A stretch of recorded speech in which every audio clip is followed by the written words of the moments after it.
Good morning class. आज हम class 8th का chapter number 3 synthetic fibres and plastics की स्टडी करेंगे। ठीक है, तो देखिए आप यहाँ पर the clothes which we wear are made of fibres. हम जो भी कपड़े पहनते हैं वो किसके बने होते हैं? फाइबर्स के बने होते हैं। ठीक है, आप यहाँ देख पा रहे हैं फाइबर्स के बने होते हैं। Fabrics are made from fibres obtain. जो फैब्रिक बनता है वो किससे मिलता है? हमें फाइबर्स से मिलता है, और वो फाइबर्स नेचुरल भी हो सकता है और आर्टिफिशियल्स भी हो सकता है। Okay, fibres obtain from natural और आर्टिफिशियल रिसोर्सेज। नेचुरली हमारे फाइबर्स कौन कौन से होते हैं? जैसे जूट है, कॉटन है ना, तो ये सब हमें मिलते हैं नेचुरली। ठीक है, प्लांट से मिल जाते हैं, और कॉटन मिलता है, जूट मिलता है, ये सब हमें किससे मिलता है? या वूल मिलता है शिप से, तो ये हमें मिलता है नेचुरली, प्लांट और एनिमल रिसोर्सेज से मिलता है। ठीक है, अब आप यहाँ देखिए कि जो ये हमारे फाइबर्स होते हैं, है ना, तो हम इसको अपने यहाँ पर लिख रखा है कि हम इसमें अपने घर की चीज़ों में भी इसको हम यूज़ कर सकते हैं। ठीक है, आपको बता देती हूँ यहाँ से। Fibres are also used for making a large variety of household articles. Make a list of some common articles made from fibres. ठीक है, तो आप अपने घर में देखिएगा कि आप कौन कौन सी चीज़ों को आप यूज़ करते हैं। फाइबर्स की बनी हुई चीज़ें होती है जो आपने घर में यूज़ करते हैं। ठीक है, कौन कौन सी चीज़ें होती हैं वैसे मैं आपको थोड़ा बहुत बता देती हूँ। जैसे कर्टेन्स होते हैं, बेड शीट्स होती हैं, है ना, आप अपने घर में मतलब कुशन कवर वगैरह, सोफ़ा कवर वगैरह यूज़ करते हैं, तो ये सब फाइबर्स से बने हुए हैं, है ना, तो ये सब फाइबर्स से बनी हुई होती हैं। अब हम पढ़ेंगे मैन मेड जो हमारे फाइबर्स होते हैं उनको हम सिंथेटिक फाइबर्स भी कहते हैं और मैन मेड भी कहते हैं, है ना, क्योंकि इसमें मतलब मनुष्य अपने ये खुद बनाता है, हम लोग इनको खुद बनाते हैं। ठीक है, आपने पिछली क्लासेस में भी पढ़ा होगा ये थोड़ा बहुत। अब आप यहाँ देख पा रहे हैं जैसे कि नेचुरल फाइबर्स लाइक कॉटन, वूल, सिल्क। ठीक है, सिल्क भी हमें किससे मिलता है? ये भी हमें ये भी हमें नेचुरली मिलता है। ओके, तो वैसे आपने इसमें पढ़ लिया होगा कि मैन मेड कौन कौन से फाइबर्स हैं और आर्टिफिशियली कौन कौन से फाइबर्स हमें मिलते हैं। ठीक है, अब आप यहाँ देख पा रहे हैं कि जो हमारे ये नेचुरली फाइबर्स होते हैं ये हमें किससे मिलते हैं? Obtained from plants and animals. Okay, और जो सिंथेटिक फाइबर्स होते हैं ये अदर हैंड ये कौन से होते हैं? मैन मेड होते हैं, जिनको हम सिंथेटिक फाइबर्स भी कहते हैं। ठीक है, देखिए स्टूडेंट्स, अब आप यहाँ देख पा रहे होंगे What are the synthetic fibers? Synthetic fibers क्या होते हैं? Try to recall uniform pattern found in necklace of beads joined with the help of a thread, or try to join the number of paper clips together to make a long chain, as in figure show there. There any similarity between two? अब आप देखिए ये क्या कह रहे हैं, ये बोल रहे हैं कि अगर हम एक थ्रेड लें, ओके, अगर हम एक थ्रेड लें इस टाइप से और उसमें हम माला पिरो दें, मतलब मोती पिरो दें और इसको एक एक माला बना दें, और अदर हैंड हमें यहाँ पर पेपर क्लिप आप देख रहे हैं, पेपर क्लिप को हमने क्या करा है? एक साथ कनेक्ट करा है। तो यहाँ कुछ आपको इसमें डिफरेंस नज़र आ रहा है दोनों में? इसमें खाली एक ही डिफरेंस है दोनों में कि दोनों क्या है? छोटे छोटे पार्टिकल्स से मिलके बनाए, है ना, छोटे छोटे। जो यहाँ पर आप बीड्स देख पा रहे हैं या आप यहाँ पेपर क्लिप्स देख पा रहे हैं, तो यहाँ छोटी छोटी पेपर क्लिप से आप ये देख रहे हैं, छोटी छोटी पेपर क्लिप से, और ये बस इसमें यही सिमिलैरिटी है। तो अ synthetic fibres is also a chain of small units together join together. जो मतलब सिंथेटिक फाइबर होते हैं वो कैसे होते हैं? छोटी छोटी यूनिट से मिलके बने हुए होते हैं, ये छोटी छोटी यूनिट से मिलके बने हुए होते हैं। Okay, unit is actually a chemical substances. Many much such small units combine to form a large single unit called polymer। और ये छोटी छोटी बहुत सारी यूनिट मिलके क्या बनाती हैं? एक पॉलीमर बनाती हैं। तो ये क्या है? ये एक पॉलीमर है, ये पूरा एक पॉलीमर है, ये एक पूरा पॉलीमर है। देखिए जो ये छोटे छोटे से धागे, ये इस टाइप से मोती अगर हम इसमें धागे में पिरो दें तो ये छोटे छोटे, जो छोटा वाला मोती है ना, छोटे मोती को हम बोलेंगे मोनोमर। क्या बोलेंगे? मोनोमर। और पूरा जो एक माला बनी है वो हमारा क्या है? पॉलीमर, वो है पॉलीमर। ओके, तो आप यहाँ देखिए, यहाँ आगे इन्होंने डिफाइन कर रखा है। The word polymer comes from two Greek words. जो ये पॉलीमर वर्ड है ये ग्रीक शब्द है, यानी ग्रीक भाषा का शब्द है, जिसमें पॉली मीनिंग क्या है, मैनी, पॉली का मतलब है मैनी यानी बहुत सारे, और मर मीन्स क्या होता है, पार्ट या units. So a polymer is made of many repeating units. Repeating units कौन सी है, जैसे छोटे छोटे मोती रिपीट हो रहे हैं ना बार बार, इस टाइप से। ओके, अब आप यहाँ देख रहे हैं, यहाँ पर लिखा है polymer occur in nature also. Cotton for example is a polymer called cellulose. ठीक है, जो पॉलीमर होता है वो किससे बनता है, सेलुलोज से बनता है, और सेलुलोज भी किससे बनता है, ग्लूकोज से बनता है। ये छोटी छोटी ग्लूकोज की यूनिट्स मिलके क्या बनाती हैं, सेलुलोज बनाती हैं। ओके, अब नेक्स्ट आता है टाइप्स ऑफ सिंथेटिक फाइबर्स। देखिए स्टूडेंट्स, मैं आपको बताना चाहूँगी 6th और 7th क्लास में आपने आर्टिफिशियल मतलब जो आपके नेचुरल फाइबर्स होते हैं उनके बारे में पढ़ लिया है, और अब हम 8th क्लास में खाली सिंथेटिक फाइबर्स के बारे में पढ़ेंगे। ठीक है, सिंपल अगर हम यहाँ पर देखें तो ये यहाँ पर क्या कह रहे हैं, यहाँ पर सिंपल ये लिखा है कि हम 7th क्लास में पढ़ चुके हैं। ठीक है, सिल्क फाइबर्स जैसे हमने पढ़ा है तो वो किससे बनता है, सिल्क वॉर्म से बनता है, और इसकी डिस्कवरी किसने करी थी, चाइना ने करी थी, और चाइना ने ये बहुत मतलब लॉन्ग टाइम तक छुपा के भी रखा था। ओके, फैब्रिक जो कि सिल्क वॉर्म से मिलता है ये बहुत ज़्यादा कैसा होता है, महंगा होता है। ठीक है, कॉस्टली होता है बहुत ज़्यादा, और बहुत ज़्यादा मतलब खूबसूरत होता है, और हर किसी को पसंद भी आता है। और कोशिश की गई है कि सिल्क को आर्टिफिशियली बनाया जा सके, जैसे कि सिल्क वॉर्म से बनाया जाता है, तो उसको कोशिश की गई है कि इसको आर्टिफिशियली बनाया जाए। तो साइंटिस्ट ने क्या करा, जो हमारे साइंटिस्ट थे उन्होंने इसको मतलब सिंथेटिकली भी बनाना शुरू करा कि भाई इतना महंगा होता है, और ये मतलब उससे मिलता है, सिल्क वॉर्म से मिलता है, इतनी जल्दी से भी नहीं बन पाता, तो इन्होंने बनाना शुरू करा साइंटिस्ट ने। तो आप यहाँ पर देख पा रहे हैं सच अ फाइबर, यहाँ पर ये रहा, such a fibre was obtained by chemical treatment of wood pulp. अगर हम क्या करें, जो वुड पल्प होती है इस टाइप से, जैसे लकड़ी होती है उसके ऊपर ये एक पदार्थ होता है, उसको वुड पल्प कहते हैं। ठीक है, इसको हम केमिकली ऑब्टेन करते हैं और उसको कन्वर्ट कर देते हैं किस में, रेयॉन में। ठीक है, तो although rayon is obtained from a natural source wood pulp. जो रेयॉन होता है, रेयॉन ये एक आर्टिफिशियल सिल्क होता है, this is very important. Okay,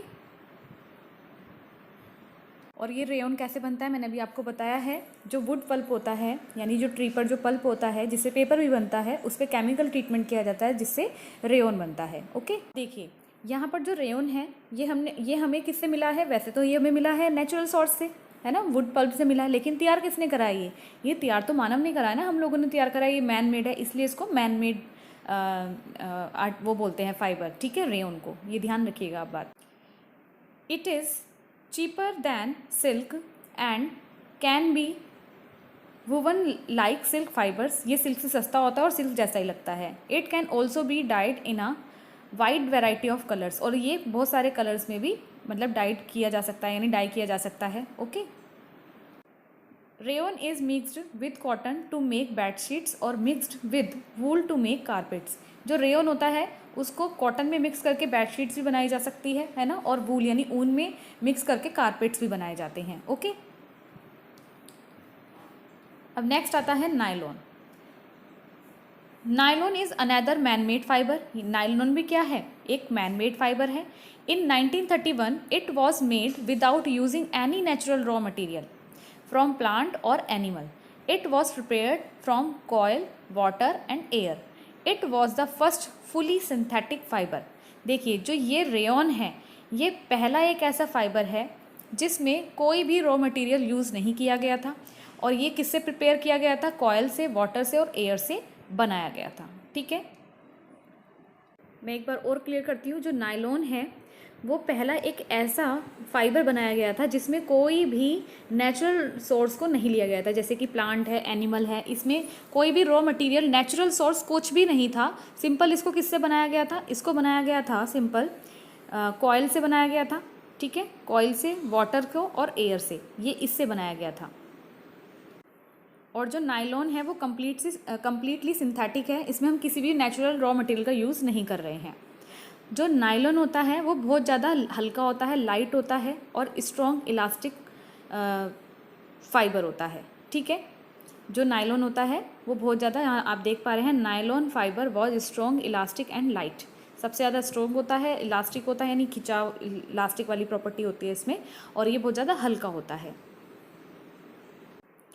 it was lustrous and easy to wash, मतलब इसमें शाइनिंग भी होती है और ईजिली इसको हम वॉश भी कर सकते हैं। So it become very popular for making clothes, तो इसलिए मतलब बहुत ज़्यादा पॉपुलर है ये क्लॉथ्स बनाने के लिए। कपड़े बहुत ज़्यादा नायलॉन के ही यूज़ करते हैं लोग बाग। या हम कह सकते हैं जो नायलॉन होता है सस्ता भी होता है ना, और हल्का भी होता है, इसलिए इसका यूज़ ज़्यादा किया जाता है क्लोथ्स वगैरह में। आप यहाँ देख पा रहे होंगे कि नायलॉन से हम क्या क्या बना सकते हैं। यहाँ पे हम क्या क्या यूज़ करते हैं नायलॉन से बनी चीज़ों का, है ना। देखिए यहाँ पर जैसे सॉक्स हो गई, रॉब्स हो गई, टेंट्स हो गए, टूथब्रश हो गए, कार सीट्स बेल्ट्स हो गए, स्लीपिंग बैग्स हो गए, और यहाँ पर कर्टेन्स हो गए। ये सब हम किसके यूज़ करते हैं, आप पिक्चर्स भी देख पा रहे हैं, ये सब बनी हुई किसके, नायलॉन की बनी हुई हैं। ओके, अब आप यहाँ देख पा रहे हैं parachute use of nylon fibre. यहाँ पर जो ये नायलॉन है ये पैराशूट बनाने के काम में आता है। Used for making parachutes and ropes for rock climbing. A nylon thread is actually strong than a steel wire. अब देखिए यहाँ पे आप देख पा रहे हैं, यहाँ पर इन्होंने मतलब नायलॉन थ्रेड को स्ट्रॉन्ग बताया है स्टील वायर से भी, इतना मजबूत होता है इसका धागा। ठीक है, अब यहाँ पे आप एक ये एक्टिविटी देख रहे हैं। इस एक्टिविटी में मैं बताती हूँ आपको सिर्फ करना क्या है। इस एक्टिविटी से हमें ये टेबल को फिल करना है ना। आप इसमें क्या करेंगे, ये आप ये देख पा रहे हैं यहाँ पर ये जो थ्रेड लगे हुए हैं, हमें ये सारे एक एक बार ये वाले सारे थ्रेड यूज़ करने से, एक बार हमने कॉटन का यूज़ करा, वूल का यूज़ करा, सिल्क यूज़ करा, नायलॉन का यूज़ करा, और उसके बाद हमें यहाँ पर ये रीडिंग लिखनी है कि कितने वेट पर ये धागा क्या है टूट पा रहा है, कितना वेट ये संभाल पा रहा है धागा। ठीक है, कौन सा मतलब कौन सा थ्रेड कितने टाइम तक कनेक्ट है इस वेट से। ठीक है, तो वो लिखना है, ज़्यादा कुछ है नहीं इसमें। ओके,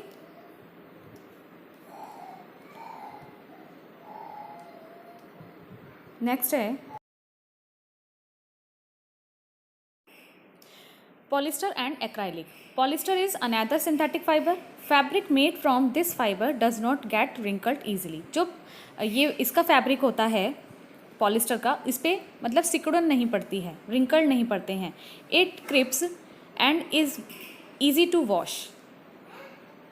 इसकी खास बात यह है कि जैसे हमें कपड़ों पे बार बार प्रेस करनी पड़ती है, उस पर सिकुड़न पड़ जाती है, तो इसके साथ ऐसा नहीं है। It remains crisp and easy to wash, मतलब ये एकदम सीधा रहता है और इस पर मतलब इस पर हमें प्रेस करने की भी ज़रूरत नहीं होती, और ये वॉश करने में भी बहुत ज़्यादा आसान रहता है। अगर हम इसको वॉश करेंगे तो इस पर एक तो सिकुड़न नहीं पड़ेगी, ना इसको बार बार प्रेस करने की ज़रूरत पड़ेगी।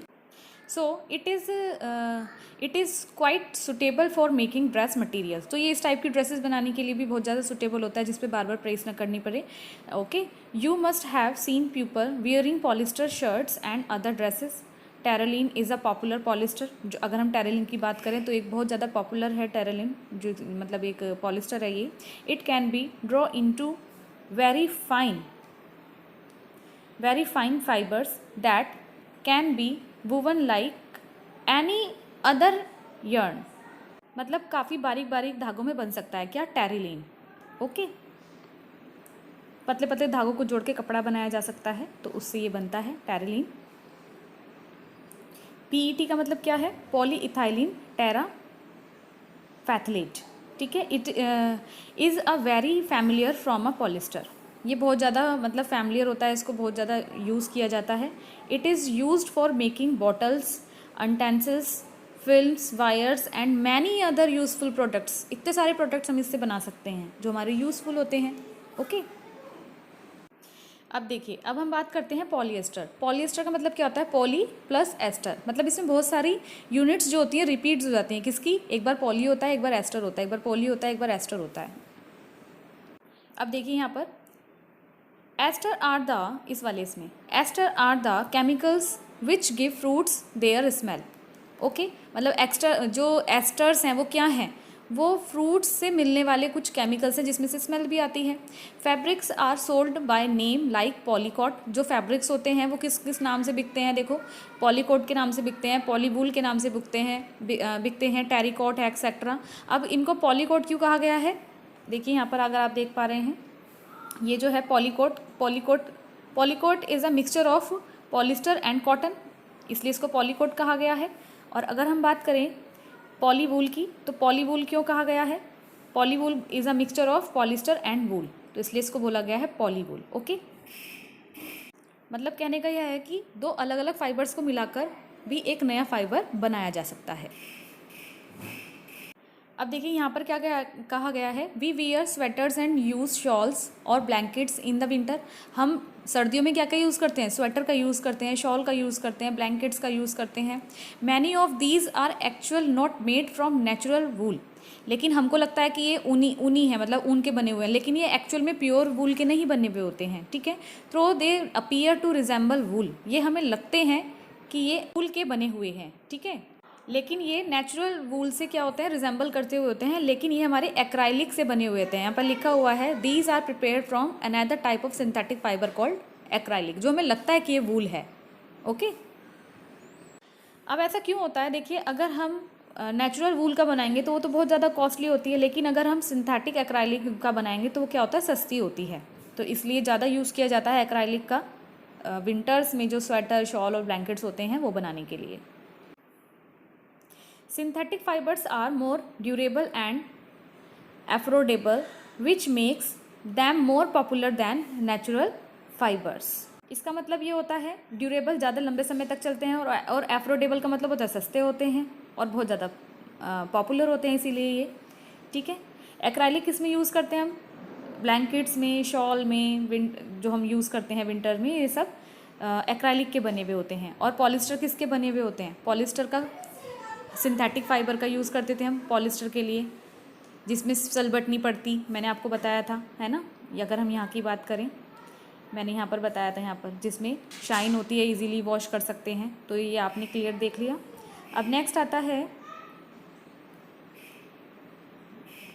अब देखिए यहाँ पर हमने लास्ट क्लास में जो सिंथेटिक फाइबर्स था हमने उसको बर्न करके देखा था, है ना, आपने अगर पढ़ा होगा उसमें। और आपने जब सिंथेटिक फाइबर को जलाया तो एक अलग सा बिहेवियर था, तो मतलब वो डिफरेंट था नेचुरल फाइबर से। जब हमने सिंथेटिक फाइबर्स को गर्म किया था तो ये पिघलने लगते हैं, है ना, गर्म होके पिघलने लगते हैं। तो ये किसका, एक ये डिसएडवांटेज होता है ख़राब सिंथेटिक फाइबर के लिए। इसीलिए सिंथेटिक फाइबर में जल्द ही आग लग जाती है, तो मतलब एक डिसास्टर बन जाता है वो। मतलब अगर सिंथेटिक फाइबर के अगर फायर कैच कर ले तो क्या होगा, उससे तो बहुत बड़ा ब्लास्ट हो जाएगा। ठीक है ना, और ये बॉडी से भी चिपक जाते हैं, जिसने उसको पहना हुआ है, जिस इंसान ने, उसकी बॉडी से चिपक जाते हैं। तो हमको ये कहाँ पर नहीं यूज़ करना चाहिए सिंथेटिक फाइबर्स का, किचन में जब हम काम कर रहे हो या लेबोरेटरी में जब हम काम कर रहे हो, तो हमें सिंथेटिक फाइबर्स के बने कपड़ों का यूज़ नहीं करना चाहिए, सिंथेटिक क्लोथ्स का यूज़ नहीं करना चाहिए।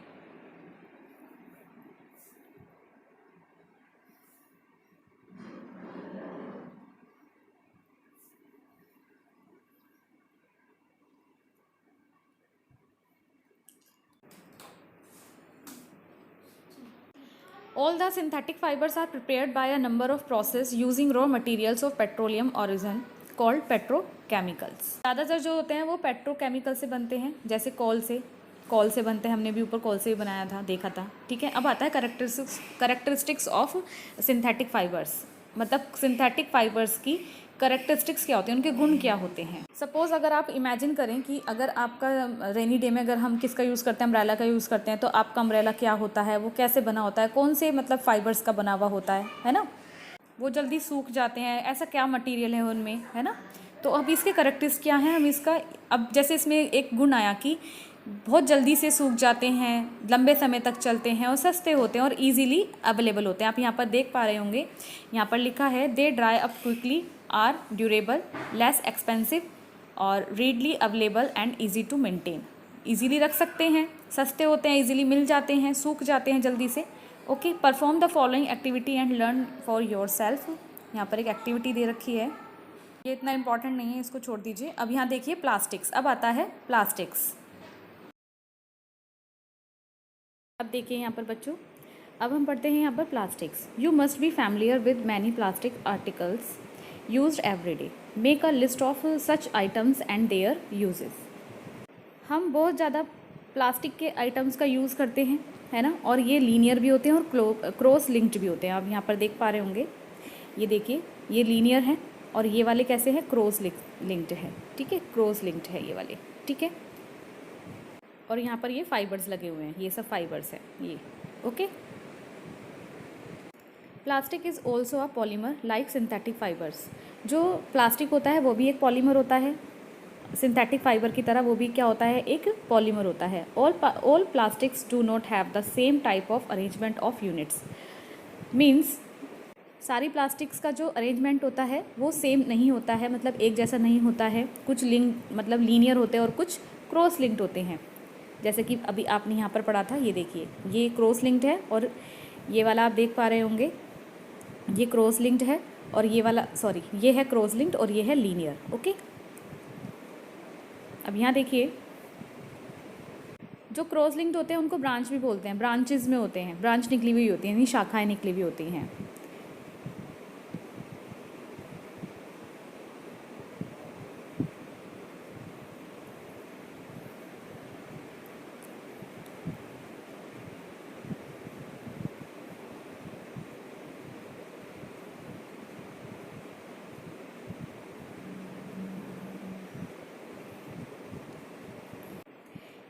देखिए अब आप यहाँ देख पा रहे हैं plastic articles are available in all possible shapes and size. आप यहाँ देख पा रहे हैं जैसे कि ये प्लास्टिक है, प्लास्टिक की चेयर है, यहाँ पर ये अलग शेप की है, ये अलग बाल्टी का साइज़ है, ये ग्लास हो गया प्लास्टिक का, ये यहाँ पर ये प्लास्टिक का शीट हो गया, यहाँ पर ये कवर है इसके ऊपर बाइक के, ठीक है। तो various articles made of plastics. इनके अलावा और भी बहुत सारी चीज़ें होती है, सबका फ़ोन भी होता है ना, टीवी हो गया, घड़ी हो गया, फ़ैन हो गए, बहुत सारी चीज़ें प्लास्टिक में हम यूज़ करते हैं। टॉयज़ वगैरह होते हैं जो हम प्लास्टिक में यूज़ करते हैं, है ना, जो भी हम अपने डेली लाइफ में यूज़ करते हैं। अब ऐसा क्या है जो प्लास्टिक में ईजीली जो प्लास्टिक है वो कोई भी शेप ले लेती है ना, मतलब किस तरीके से हम उसका यूज़ कर सकते हैं, ऐसा क्या हो रहा है जो वो ईजिली हर चीज़ बना रही है। प्लास्टिक जो है वो मतलब चाइना बहुत ज़्यादा प्लास्टिक का यूज़ कर चुका है, आप लोगों को मैं बताऊँ नॉलेज के लिए। और जो प्लास्टिक है वो इतनी मतलब चीप एंड बेस्ट होती है, हर चीज़ प्लास्टिक की अवेलेबल है मार्केट में, हर चीज़, और यूजेबल भी है, और मतलब चीप भी है, लाइटर भी है और यूजेबल भी है। The fact is that plastic is easily mouldable, can be shaped in any form. इसका मतलब क्या होता है, प्लास्टिक के अंदर एक ऐसी प्रॉपर्टी होती है मोल्ड होने की कि वो ईजिली कोई भी शेप ले सकती है। Plastic can be recycled, reuse, coloured, melted, rolled into sheets और मेड इनटू वायर्स। अब देखिए यहाँ पर जो ये मोल्डेबल का मतलब है, मोल्डेबल का मतलब होता है कि इसको हम इजीली कोई भी शेप दे सकते हैं। यहाँ पर मोल्डेबल आप देख पा रहे हैं, इसका मतलब होता है हम इसको कोई भी शेप दे सकते हैं। रिसाइकिल्ड यानी अभी आपने ये चेयर है, चेयर से भी हम मग भी बना सकते हैं, इस प्लास्टिक से मतलब कन्वर्ट कर सकते हैं। रीयूज़ होते हैं, मतलब दोबारा से इनका बार बार यूज़ कर सकते हैं, और इनमें कलर भी हो सकते हैं, मेल्टेड भी होते हैं, रोल्ड भी होते हैं, ठीक है। तो ये मतलब बहुत सारी चीज़ें हैं that is why it's find such a variety of uses. अब यहाँ नेक्स्ट आप देख पा रहे हैं पॉलीथीन। पॉलीथीन का मतलब क्या होता है, जो पॉलीथीन है वो 2 वर्ड से मिलके बना है, पॉली प्लस इथीन। यहाँ आप देख पा रहे हैं पॉली प्लस इथीन 2 वर्ड से मिलके बना हुआ है ये। तो is an example of a plastic. और ये पॉलीथीन भी क्या है, एक प्लास्टिक का एग्जाम्पल है। आपने देखा होगा कि मार्केट से आप कुछ सामान लेके आते हो, पॉलीथीन में दे देता है, तो ये वही वाली पॉलीथीन है। It is used for making commonly used polythene bags. और इससे हम क्या बना सकते हैं, पॉलीथीन बैग्स वगैरह बना सकते हैं। वैसे यूपी गवर्नमेंट ने इस पर बैन भी कर दिया है ना।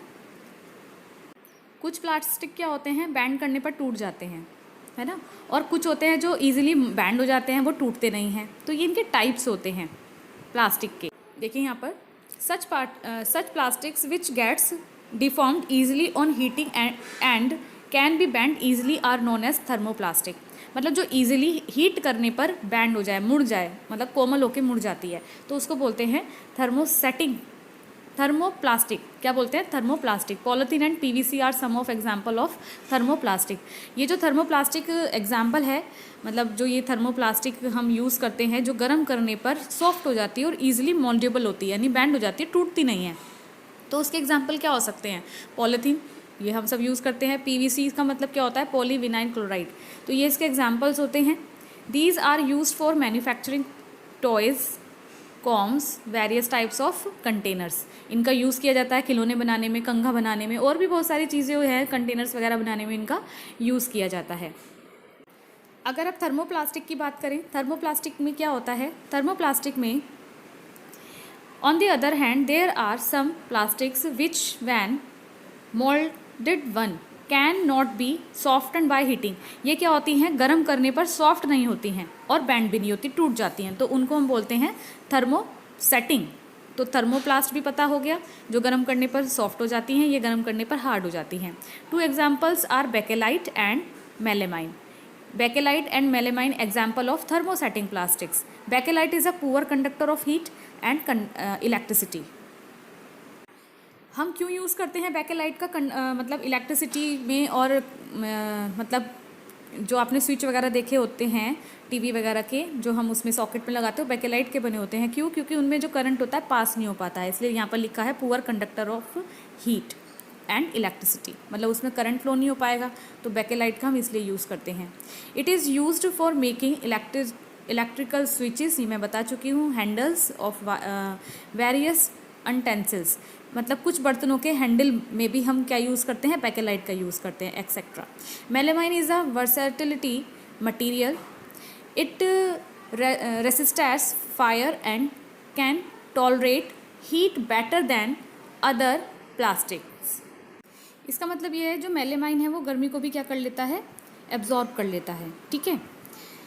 नेक्स्ट इज, आप यहाँ देख पा रहे होंगे, एक सेकेंड, यहाँ पर लिखा है it is used for making floor tiles, kitchenware and fabric which resist fire, मतलब जो किचन में पहनने वाले, मतलब जो हम किचन में पहनते हैं कपड़े हैं ना, या फ्लोर टाइल्स होती हैं, या रेसिस्टेंस फायर होते हैं, उसमें भी हम किसका, मेलामाइन का यूज़ करते हैं। आप यहाँ देख पा रहे होंगे, ये है articles made of thermosetting plastics and ये देखिए, ये सारे जो हैं ये थर्मोसेटिंग के हैं, ठीक है, ये मैं आपको बता चुकी हूँ। और ये जो आप नीचे देख पा रहे हैं, जो आप नीचे देख रहे हैं, ये सारे किसके हैं, ये सब इसके हैं, थर्मोप्लास्टिक्स के, ठीक है। तो ये इनमें आप डिफरेंस कर सकते हैं, और आप एक लिस्ट भी बना सकते हैं, जो आपके घर में आप देखते होंगे कि कौन से थर्मोसेटिंग है, कौन से थर्मोप्लास्टिक है, ठीक है। और इसके ऊपर बहुत मतलब एक कॉमन क्वेश्चन भी आता है, differentiate between thermoplastic and thermosetting, okay. तो ये बहुत ज़्यादा एग्जाम में पूछा जाता है, बहुत ज़्यादा कॉमन क्वेश्चन है।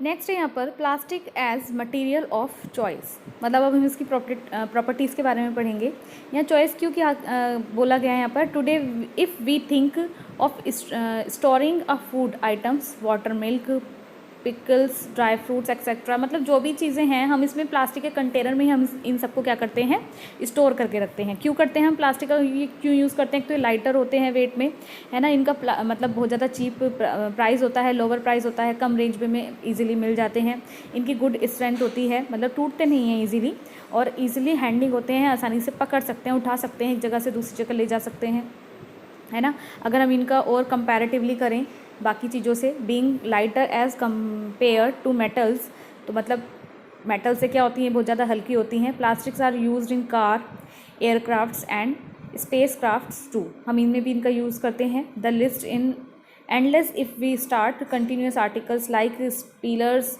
और फर्नीचर्स, डेकोरेशन पीसीज एक्सेट्रा, इन सब में भी हम सब प्लास्टिक का यूज़ करते हैं। Next is plastic is non reactive, plastic non reactive होती है। देखो जैसे मेटल होता है, या अगर हम आयरन की बात करें, आयरन इज़ अ मेटल, तो उस पर क्या होता है, कॉरिजन हो जाता है, यानी उस पर जंग लग जाता है, मॉइस्चर एयर की प्रेजेंट पे आती है ना, उसको अगर हम खुला छोड़ देते हैं। लेकिन प्लास्टिक के साथ ऐसा कुछ है ही नहीं, ठीक है, तो ये चीज़ क्लियर हो जाती है। Next is plastic is light strong and durable, जो प्लास्टिक होती है बहुत ज़्यादा हल्की होती है, स्ट्रॉन्ग होती है, मजबूत भी होती है, और ड्यूरेबल मतलब लंबे समय तक हम उसको यूज़ कर सकते हैं, इसका मतलब ये आप इसको पढ़ लीजिएगा एक बार।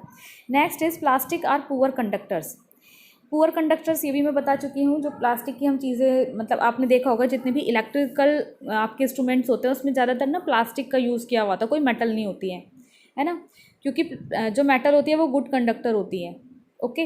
लेकिन जो प्लास्टिक होती है वो पुअर कंडक्टर होती है, उसमें करंट नहीं फ्लो हो पाएगा ईजिली, ओके। जितने भी आपने देखे होंगे स्विच वगैरह में, हम ये सब प्लास्टिक के, ये सॉकेट्स वगैरह सब प्लास्टिक के होते हैं, क्योंकि इनमें करंट नहीं पास हो पाता है, करंट पास नहीं होगा तो हम इससे सेफ रहेंगे, ओके। अब आप यहाँ देख पा रहे हैं, यहाँ पर कुछ इंपॉर्टेंट पॉइंट्स लिखे हैं। Plastics find extensively used in the health care industry. Health care industry में बहुत ज़्यादा मतलब प्लास्टिक का यूज़ होता है। अगर हम देखें example of their use are the packaging of tablets, जो आप मेडिसिन लेके आते हैं बाहर से, उसमें जो पैकिंग रैपर होता है वो भी प्लास्टिक का बना हुआ होता है। Threads used for stitching wands, मतलब जो टाँके लगाने वाला थ्रेड होता है वो भी प्लास्टिक का ही होता है ना।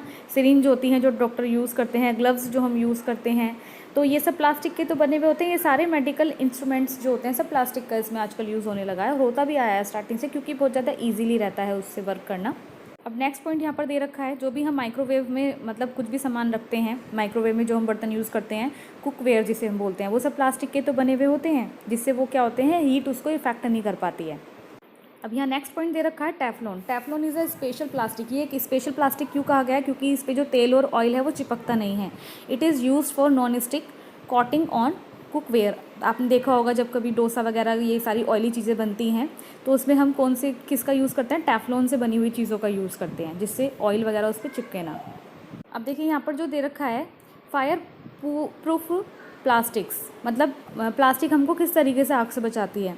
Synthetic fibre catches fire easily. जो सिंथेटिक फाइबर होते हैं वो ईजिली क्या करते हैं, फायर को कैच कर लेते हैं। लेकिन it is interesting to know that the uniforms of fireman have coating of melamine plastic to make them flame resistance. उस पर क्या होता है, मेलेमाइन की क्या करते हैं, एक परत चढ़ा देते हैं, उस पर कोटिंग कर देते हैं प्लास्टिक की। मेलेमाइन एक प्लास्टिक ही है, उसका हम क्या कर देते हैं, कोटिंग कर देते हैं, जिससे आग उसको कैच नहीं कर पाती है।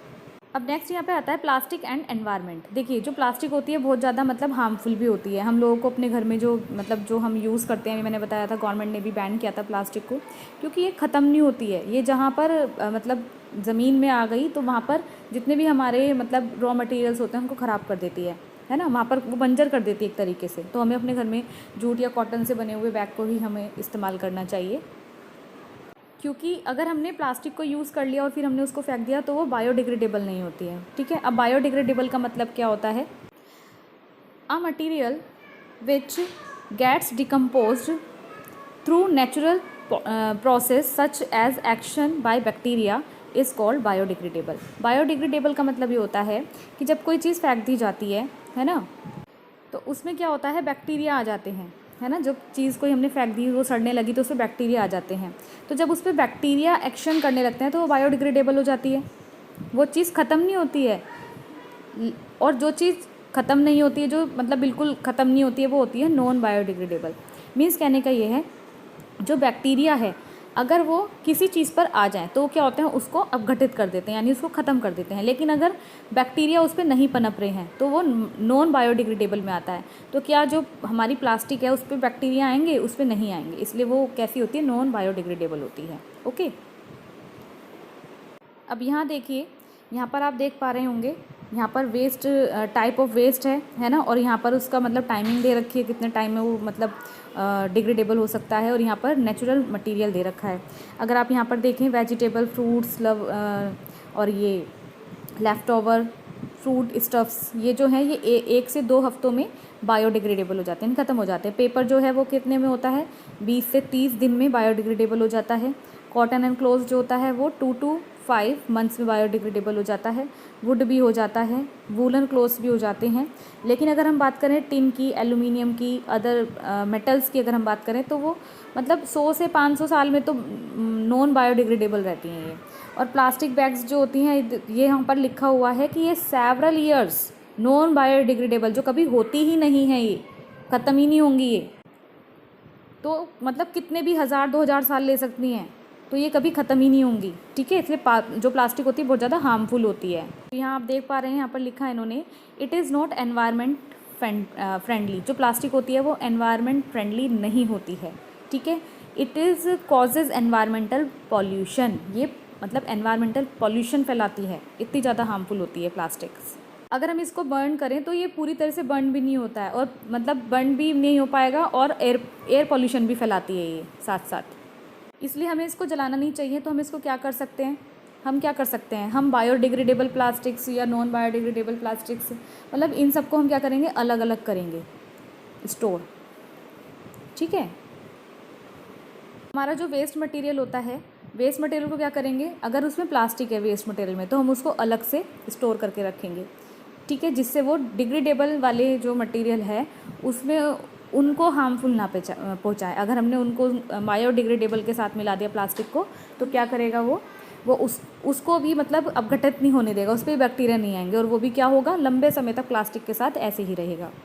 अगर हम यहाँ आप देख पा रहे हो तो मैं बताती हूँ इस पैराग्राफ में क्या लिखा है। इसमें यह है, अगर हम जानवरों की बात करें, जैसे गाय हैं, आप लोगों ने क्या काम करा, घर में देखा होगा कि वो रोटियाँ जो होती हैं, चपाती बच जाती हैं, वो पॉलीथीन में डाली और गाय को खिला दी या कूड़े पे डाल दी। तो क्या करते हैं, गाय उसको खोल के थोड़ी ना खाती है, वो तो गाय को पॉलीथीन समेत खा जाती है रोटी को। तो क्या होता है, वो प्लास्टिक उसके अंदर चली जाती है, ठीक है, काऊ के जो गाय है उसके पेट में चली जाती है। अब पेट में जाके तो उसको प्रॉब्लम होनी ही होनी है, तो क्या होता है, उसके डेथ का कारण भी बनती है प्लास्टिक, है ना। तो बहुत ज़्यादा मतलब हार्मफुल है हमारे लिए प्लास्टिक्स, क्योंकि उनके रेस्पिरेटरी जो सिस्टम होता है उन पर अटैक करती है, उनके पेट में अटैक जैसे है, पेट में जाके क्या होगा, मतलब रोक लगा देगी, अटक जाएगी। अब हमसे बोला जाता है कि हमें प्लास्टिक का मतलब कम यूज़ करना चाहिए और हमें कॉटन और जूट के बैग का ही इस्तेमाल करना चाहिए। इस पैराग्राफ में यही लिखा है, आप इसको पढ़ सकते हैं। Avoid to use plastics as far as possible, okay. और यहाँ पर ये भी लिखा हुआ है कि जो बायोडिग्रेडेबल और नॉन बायोडिग्रेडेबल वेस्ट होता है, हमें अपने घर में भी उसको अलग अलग करना चाहिए, ओके।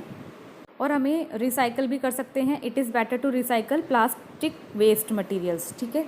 और most of the thermoplastic can be recycled. हमें पता ही है, मैंने आपको बताया था, जो थर्मोप्लास्टिक होती है वो कैसी होती है, रिसाइकल्ड होती है। रिसाइकल में हम क्या कर सकते हैं, उसमें हम कोई भी कलर वगैरह ऐड कर सकते हैं, है ना, कोई भी शेप दे सकते हैं, तो हम उसका रीयूज़ कर सकते हैं। तो as a responsible citizen remember the 5R। हमें मतलब एक रिस्पॉन्सिबल सिटीज़न होते हुए हमें 5R हमारा प्रिंसिपल होता है, उसको ध्यान में रखना चाहिए। कौन सा प्रिंसिपल होता है वो, रिड्यूस, रीयूज़, रिसाइकल, रिकवर या रिफ्यूज़। तो इसका मतलब मैं आपको बताती हूँ कि इन 5R का मतलब क्या।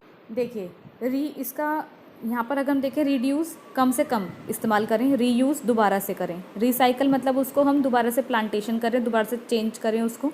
रिकवर का मतलब है कि हमने जहाँ पर हमने उसका इस्तेमाल करा था वापस वहीं पर पहुँच जाएँ। और रिफ्यूज़ मतलब और हम उसका यूज़ ही ना करें, ठीक है। तो ये उसका मतलब है develop habits which are environment friendly. मतलब हमें अपनी जो हमारी हैबिट है, हमें उसको ऐसे डेवलप करना चाहिए जिससे हम एनवायरनमेंट मतलब हमारी जो हैबिट है वो एनवायरनमेंट फ्रेंडली रहे, ओके। जो प्लास्टिक की वैक्स वगैरह होती है वो हमें नदियों में नहीं फेंकनी चाहिए। जो फिशेस वगैरह होती है वो उसको खा लेती हैं, है ना, उसको मतलब बहुत ज़्यादा हानि पहुँचाएगी, वो तो हार्मफुल होता है उसके लिए। और अगर हमें कहीं बाहर शॉपिंग पे जाना है तो हम क्या करेंगे, हम कॉटन या जूट वगैरह का बैग ही लेकर जाएं अपने साथ में, प्लास्टिक का यूज़ ना करें। साथ साथ हमें ये भी ध्यान रखना है कि हमें मतलब जो प्लास्टिक के लंच बॉक्स वगैरह यूज़ करते हैं उसका अवॉइड करना चाहिए। हमें स्टील के ही बर्तनों में खाना खाना चाहिए, क्योंकि जो मतलब प्लास्टिक के जो बर्तन होते हैं उसमें मतलब खाना बहुत ज़्यादा अनहेल्दी हो जाता है, ओके। तो ये चैप्टर हमारा कंप्लीट हो गया है और वीडियो बहुत बड़ी हो गई है, ठीक है। लेकिन मेरे को ये चैप्टर आपको क्लियर कराना था। मैं होप आप चैप्टर सही से समझ गए होंगे। मैंने इसकी PDF भी सेंड की है क्वेश्चंस की, तो आप पहले ये चैप्टर समझिएगा, फिर उसके बाद मैं क्वेश्चंस आपको समझाऊंगी, ओके। Thank you.